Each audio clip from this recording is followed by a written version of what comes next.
Morning Muttonistas, another day, another vlog. I'm still in Cape Town in South Africa, and some of the previous vlogs have featured a little bit on fare that you might consider to be a little bit international. But today we're going to delve in and try some of the more local traditional stuff. So join me for what should be another cracking vlog.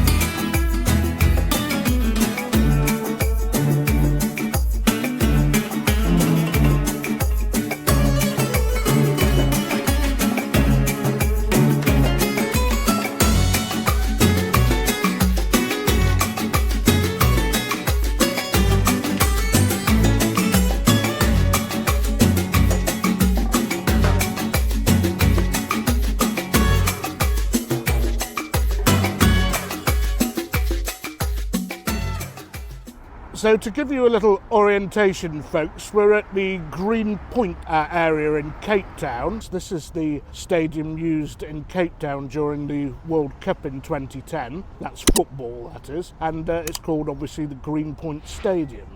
And although I did say that today is going to be more of a traditional South African day rather than one based on international flavours and international influences, you know me, I have to start the day with an espresso, so we are now going to cross the road and go to Giovanni'S Deli and Espresso Bar.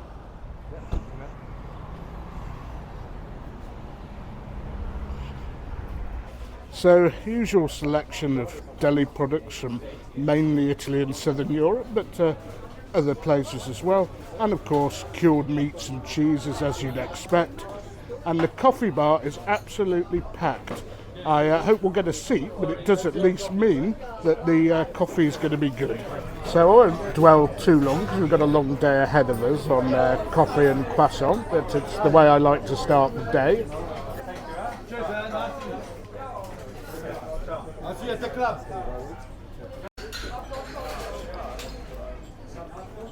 Very generous triple shot for a double I've got here, but the coffee really is delicious.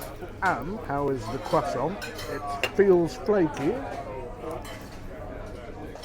Yeah, that's good. Anyway, as I said, we've got plenty to do and see and eat today, so let's get on with it and move on to the next place. Okay, Muttonistas, we have now arrived at our second stop, which is the Victorian Albert waterfront.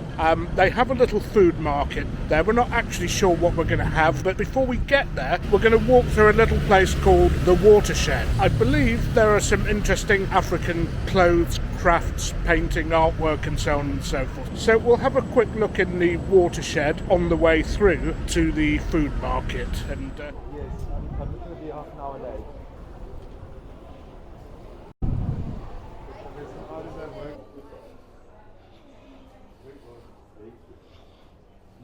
Wow. Well, before we get to the food market, we spotted a little van, which is a mini reptile park. Now, Africa and South Africa has some of the world's most fearsome snakes. Let's take a little look and see if any nasties are in there, because it's about as close as I'd like to get to them. Well, we've got all the favourites here. A black mamba. I wouldn't like to stare one of those down with its hood open. And Australian pythons. Don't put one of those round your neck though. Asiatic rat snake. Cascabel rattlesnake from South America. Okay, I thought rattlesnakes were North American. Ah, heck. I have been educated there. I thought rattlesnakes were just North American desert. Is this a green mamba? This? Ah, yes, I believe green mambas usually hide in trees. Ah, I've heard of this Western diamondback rattlesnake. Yeah. Yes. Okay, there's a puff adder, and if you get bitten by one, you get a free tattoo, I believe. So we all think of them as constrictors, but they've got a pretty nasty bite as well.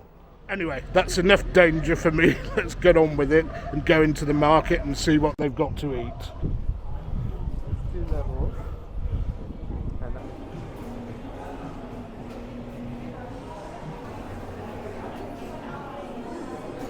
And stand over there, carefully.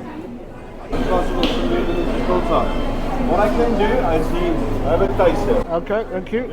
Just one warning, sir, the stuff is very addictive, please be very careful. So, we are having some kudu biltong and some ostrich biltong, and I can't pronounce it. Druba. It's a dried sausage. Dried sausage, okay. And all that comes to 185 rand, so it's not very expensive. It is very addictive, this stuff is, I can assure you. So, we found what we think is a little gem inside the Victoria and Albert market after that little stop for a bit of biltong, the Seven Colours Eatery, which cooks traditional South African food. I don't know much about any of this. Andre's gone off to order. When he comes back, I'll let him talk us through what's on the plates.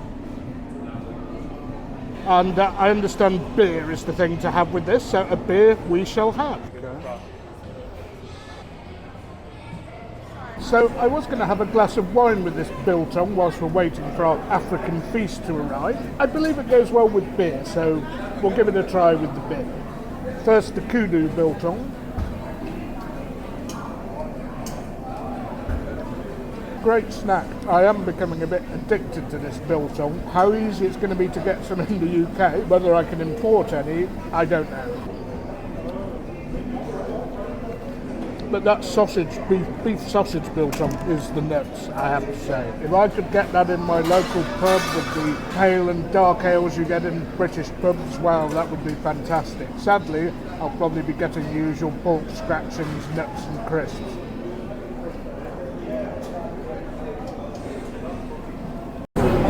Over here, I've served you a 7 colors plate, which comes with our beef botty.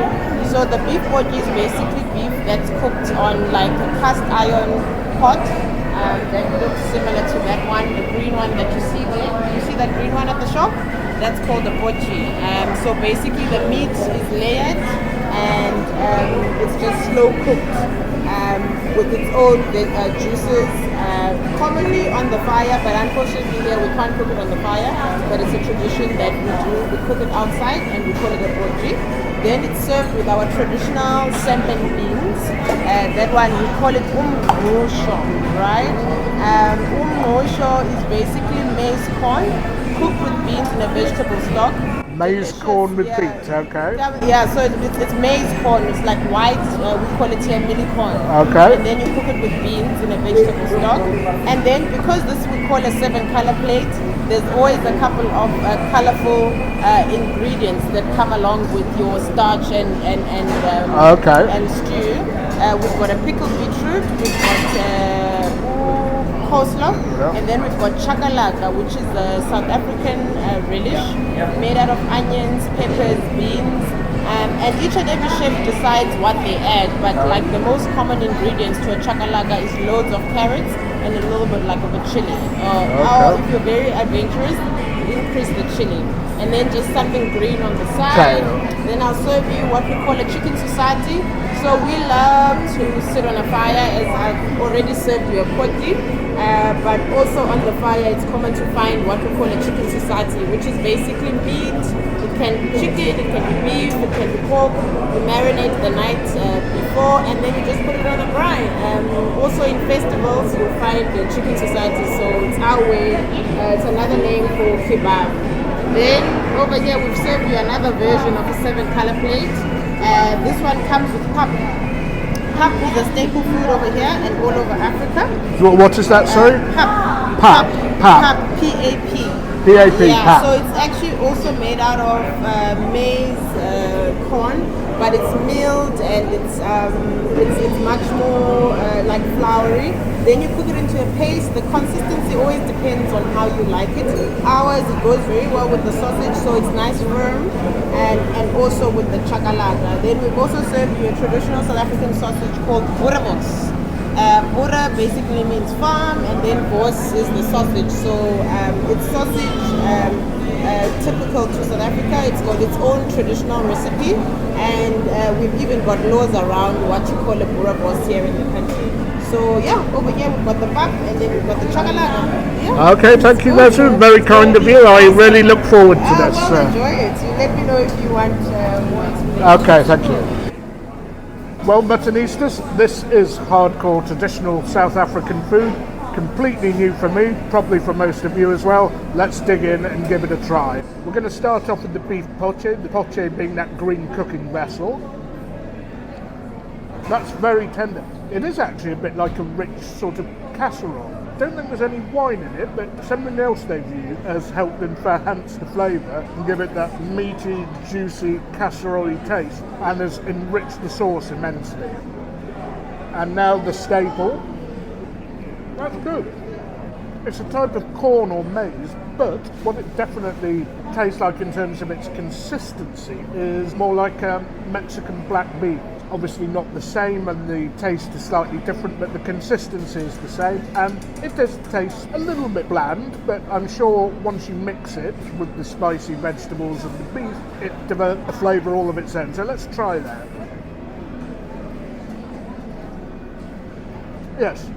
And as I expected, it assumes and ingests the flavours of the beef stew. And the chakalaka, wow, that's quite spicy. A little bit of sweetness, but that is right up my street, that is. And obviously, as they said, there are many, many recipes and different versions of chakalaka. A little bit of beetroot. Okay, pickled beetroot, less harsh than the beetroot I'm used to in Europe. They've obviously sweetened it a little bit, unless the beetroots here are naturally sweet. So let's try the chicken kebab. Very mild marination, but very tender and juicy. I haven't overcooked it, cooked it to exactly the right point. Whilst I can't remember exactly what the dip is, it looks and tastes a bit like a tzatziki. However, it's a bit creamier than a tzatziki. In fact, I'm talking nonsense. It is some sort of yogurt and herb dip. Well, this is thirsty work, so a quick slurp before we go on to the boerewors sausage. Okay, let's try the boerewors sausage now. I believe these are usually beef sausages, sometimes have a little bit of lamb or pork or both in them, but you can taste clearly that it's a beef sausage. Bit of tomato salsa or relish, pretty good tomato, slightly vinegary, a bit more of that awesome chakalaka,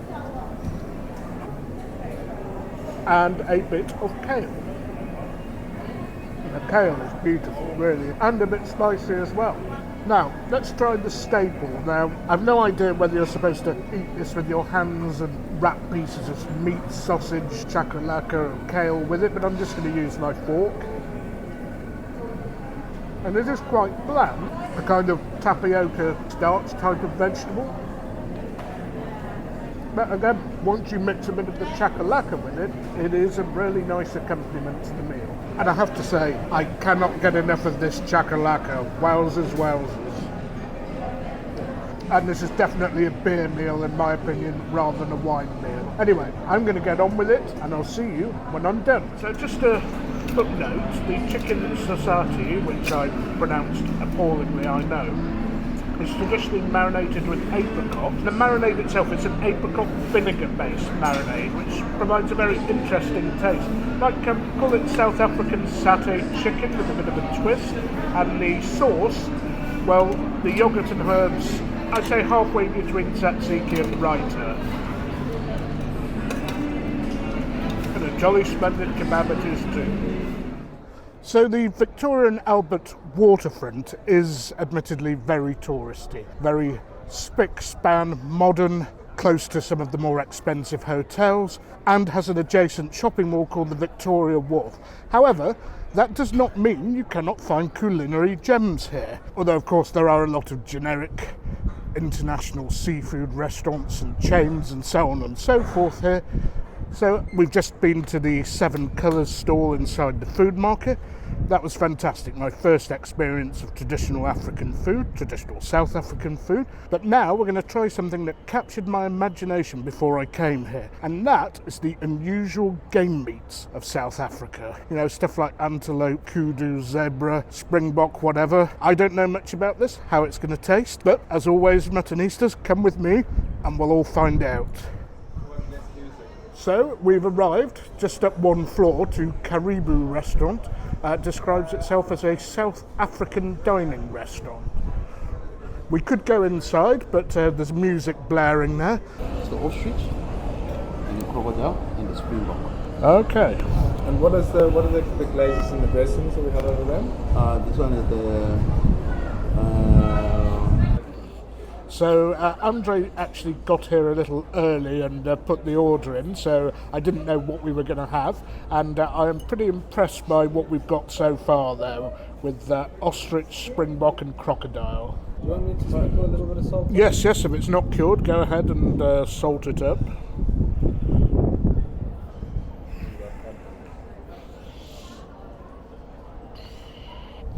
We've matched this with Pinotage, which is a South African red wine. I don't know much about it, but I know that it is a South African blend that I've not seen anywhere else. And this one is from Stellenbosch.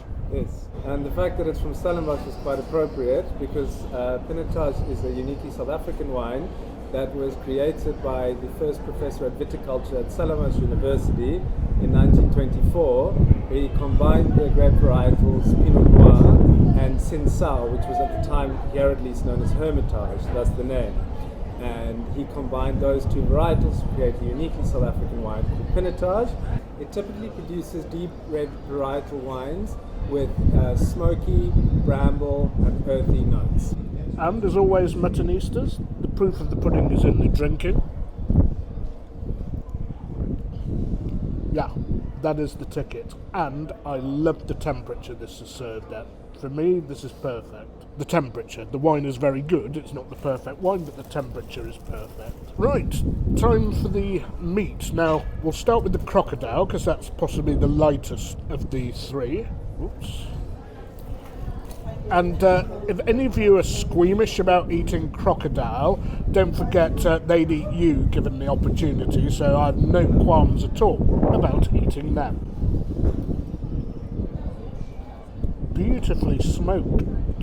Slightly salty piece of meat, as you'd expect with a crocodile. It's firm without being tough, gamey or chewy. And now, time for the ostrich. Now, ostrich is a meat that you see cropping up occasionally in Western restaurants because it's deemed to be a very lean alternative to beef. Now, I like it in its own right, and of course you know full well, I don't go for meats just because they're lean, because I like the fat, but I've had ostrich before, I've enjoyed it. Let's see how this one tastes. Now that is really nice as a carpaccio. Wow. Oh yeah, that ostrich, slightly smoked, wow. That I do like, and I'd better have a quick slurp so I can taste the springbok properly afterwards. Maintenant, the springbok.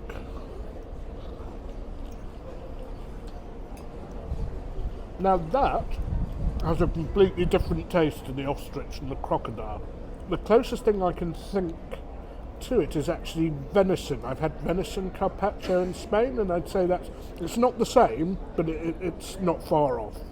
It's quite lean. You can tell it's game meat rather than beef or anything like that, whereas the ostrich has similarities in flavour to beef. It lends itself well to being carpaccio. Now, I'm a big fan of raw meat, and when I had venison carpaccio in Spain, it was totally raw, as everything tends to be in Spain. We think this is cured, but it's still delicious. I recommend it if you find yourself in this part of Cape Town. Okay folks, the mains have arrived, some weird game meats, not weird here, but weird for me in England. So without further ado, down to the table for a full description.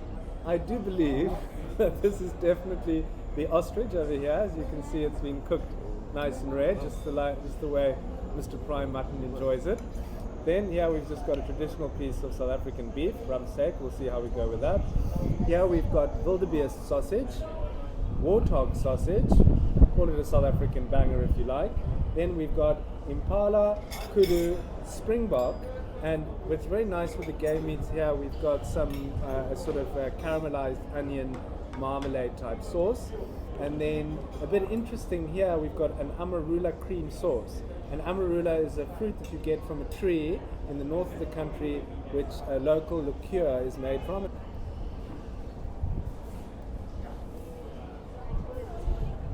And the peppermills here are bigger than the ones Italian waiters give you in Europe.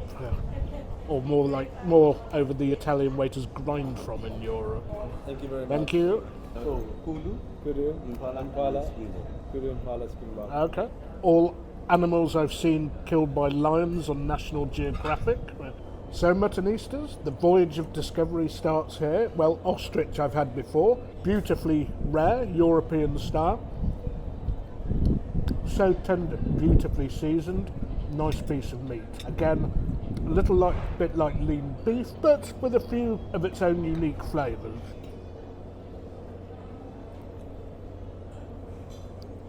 And okay, before we get on to the hardcore meats, the beef rump steak, reasonable and exactly as you'd expect. And not as tough, stringy or chewy as rump steaks I often get in Europe. I will say, however, they've cooked it a little more than I like it. Don't forget, I'm a hardcore rare, raw and blue man. So, now, kudu. If you're not aware of what kudu is, I think it's a type of African antelope that's found in these parts. Oh, that is tenderissimo, that is. That is very nice. I guess that's about as good as I'm going to get in these parts, and who knows, maybe having it rare is not the best thing to do anyway. Now, impala, another type of deer or antelope, often seen being slaughtered by crocodiles and lions on National Geographic and Discovery. Again, very tender and tasty. I mean, these crocodiles and lions, they've got good taste.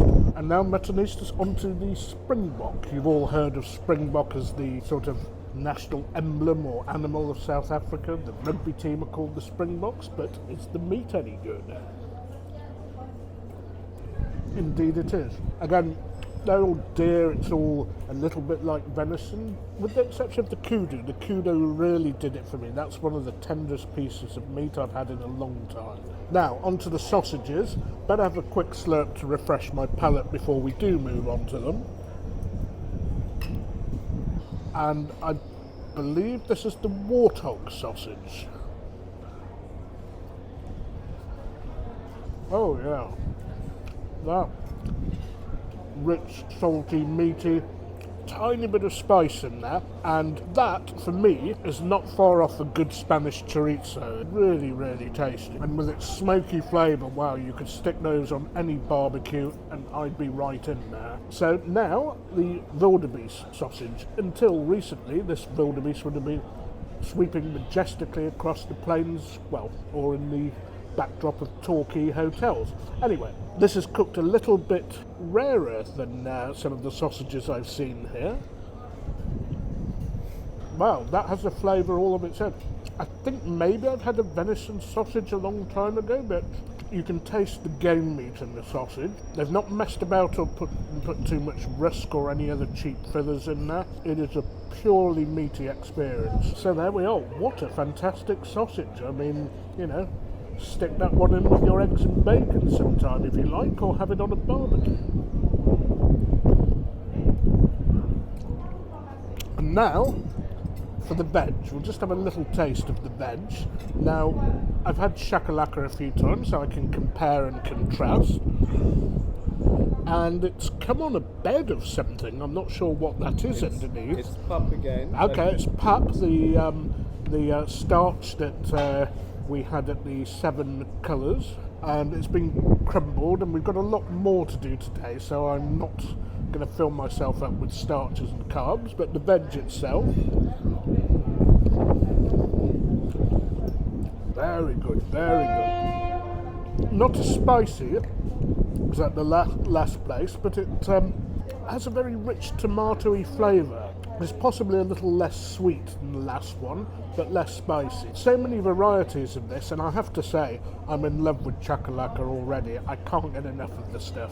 Now we have morojo, hope I pronounced that well, but it is a type of spinach with potato. It looks a bit like Croatian blitva, which is actually Swiss chard and potato. And actually tastes very similar. But it's decent, it's pleasant, but I'm not going to waste stomach space on that because we've got a lot to eat. And I want a bit more of that meat, a bit more CHAKALAKA, and of course, another slurp. And please don't take my CHAKALAKA away.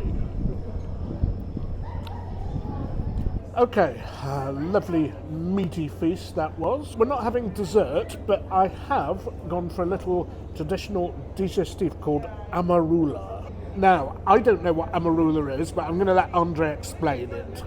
So amarula is made from the fruit of a tree that you get in the north of the country and other parts of southern Africa, and it's well known and well regarded for being the only non-brandy based cream liqueur in the world, and it's very popular to drink on its own as an after meal drink, or to put into desserts, especially with things like chocolatey or coffee based flavours. It goes incredibly well. Well, let's give it a try. Not my style of liqueur, but for you Muttonistas, I must try it. That is pretty good. Now, if it were my style of liqueur, I would say Bailey's, suck on that, but it isn't. But it is pleasant. Okay, let's finish this and move on. We've got a busy day ahead of us, Muttonistas, so let's move on to the next place. Okay, Muttonistas, little break from all that meat and red wine, as pleasant as it was. We are now in the Observatory district of Cape Town, which is a little more mixed, not so European, you could say cosmopolitan, and a little more black. I believe there are a lot of students in this area, so a good range of bars, restaurants, but we've come here for a little sweet break. There is a very famous ice cream shop here called Tappy Tappy, serving handcrafted authentic African ice cream with some slightly unusual flavours. So, as always, when Mutton spots something like that, we've got to give it a try.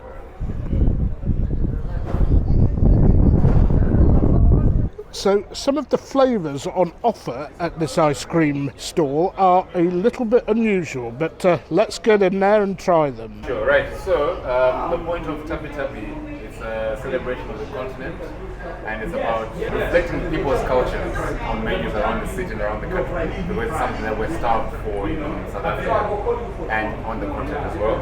So I'm using ice cream to educate people about different palates, different cuisines, different philosophies, different cooking techniques from around the continent. And today I'm doing a menu that's focused on famous. And famous is a group of plants from South Africa, unique to South Africa. And part of some famous species is they need fire to reproduce and to spread their seeds and to germinate. So we tend to vilify or assign moral values to fire, but it's such an integral part of the ecosystem. It's necessary for famous to regrow and rejuvenate. So I've got 6 different flavors that involve ice cream that's been smoked in famous. Different plant species for each different flavor. And then the first 5, it's also pale clay from around the continent, so actual earth as well. And the idea behind the earth is when you walk after the fire, you can smell the soil in combination with the smoke as well. Okay. So I've got mint geranium smoke with earth from Zambia, brown sage smoke with earth from Cameroon, confetti bubu smoke with earth from Nigeria, wild daka smoke with earth from Nigeria as well, rooibos smoke with clay from Zimbabwe, and then here I've got a plant called impepo smoke with cacao nibs as well. And then the last one is unrelated to the theme. This is a sorbet made with a fruit called kai apple or umkokolo from the Eastern Cape in South Africa, together with mangoes and Scotch bonnet chili. Wow. So in terms of flavor profile, mild, earthy, a little bit smoky, quite smoky, more earthy than smoky, strong rooibos flavor over here, quite smoky and kind of bitter chocolatey from the cacao nibs as well. Okay. tropical and spicy. Okay, so I will go for a cup with 2 flavours if that's possible. A single scoop with 2 flavours in it, or a double scoop? Yeah, it's a small cup with two flavours. But what was this one again? So that's that flour there. It's called impepo. Yeah. So it's one of the most smokier ones. I'll go for that. Alright. And what else will I have with that? Rooibos is a classic. Rooibos is a classic. Rooibos is such a classic South African tea. Okay, so I'll have rooibos as well. So those 2, please. It kind of makes sense. And then pepper is used in a lot of like indigenous religions. It's like as if you just burn it for the smoke, or they're going to keep it as something in the blessing in their house, or in their car, or whatever it may be. So, Well, this is a bit of a change for me from vanilla chocolate and strawberry. So let's see how it tastes. This is going to be the brown sage and clay from Cameroon. that's good for the African Cup of Nations happening at the moment. Yeah. And then one of these here.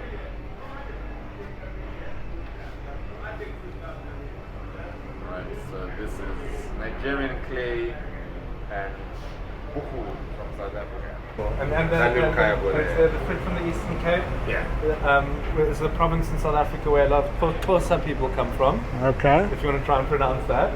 And I guess that's used in traditional food there. Okay. There's also a lot of Kai apple here in Cape Town. We use it as a hedge along the railway lines. Okay. There Wow. you go. So this is the first for me: Scotch bonnet, cow apple, and mango. Okay, and this is a sorbet. Yeah, that's pretty refreshing, actually. I have to say. I was expecting for my head to be blown off by the Scotch bonnet, but no, not so. It comes as a late tickle. Yeah. The one I ended up giving you. This one, yeah. It's the yellow inside. Yeah, that's it. Yeah. Cameroon and But brown that's the African sage. Cup of Nations flavor. Cameroon clay and brown sage. Man, that is interesting. There you go. Thank you. Very much. So how does that taste? What are you experiencing now? I mean, I think that the earthiness and the smoke, apart from the sort of interesting herbaceous qualities, I would have thought that it would have been maybe a bit of a gimmick. And I actually think they add something really interesting, and I definitely come back for more. Okay. Next time you come back, there'll be difference. Oh, It wow. never repeats the flavour. Right? I've been coming for over a year and I've never had the same flavour. Wow. I'd say, if you want to put it on, I suspect that we're in the den of an artist. Okay, wow, okay. Well, to create 6 different flavours like this every day, that is something. I'll give you that. Every week. Wow, okay. Okay, time for me to try mine. So on top, rooibos and Zimbabwean clay. Now, I've been drinking a lot of rooibos tea here, which I quite like. A little bit sweet, and it does have the same basic flavour as rooibos tea, so you're basically tasting a plant, and I would say that that is as good as any ice cream that you get with your standard flavours in Europe. In fact, a little less sweet. And one thing that makes this a little bit more unusual than most is that smoky flavour. Smoky ice cream is very, very new on me, but it is nice. I mean, there are so many things you can do with ice cream. Venture out from your vanilla, folks, because there's a whole world of flavours out there. So the next one is Mpepo. I'm not quite sure what sort of flower that is or plant it is, with cacao nibs. Cacao nibs chocolate, we're all familiar with that. And that, my friends, is today's winner. I love that. Not so smoky, this one, and it is basically a rich dairy experience, but with the infusion of a plant that I never heard of before, never tasted before. But the cacao nibs add that bit of crunch, that bit of chocolatey flavour, and I love it. If I come here again, in the rare event that I see it again, because they change the flavours all the time, I'll order this again. So I just tried some of Chef Andre's, the Cameroonian clay and sage, the Mboku and Nigerian clay. Cameroonian clay a little bit gritty, the Nigerian one smooth, rich dairy experience, but not sweet at all. Just shows you what you can put in these things. So that was an interesting experience, very light and tasty and refreshing after all that meat and wine. We'll finish these off and onwards and upwards to the next place.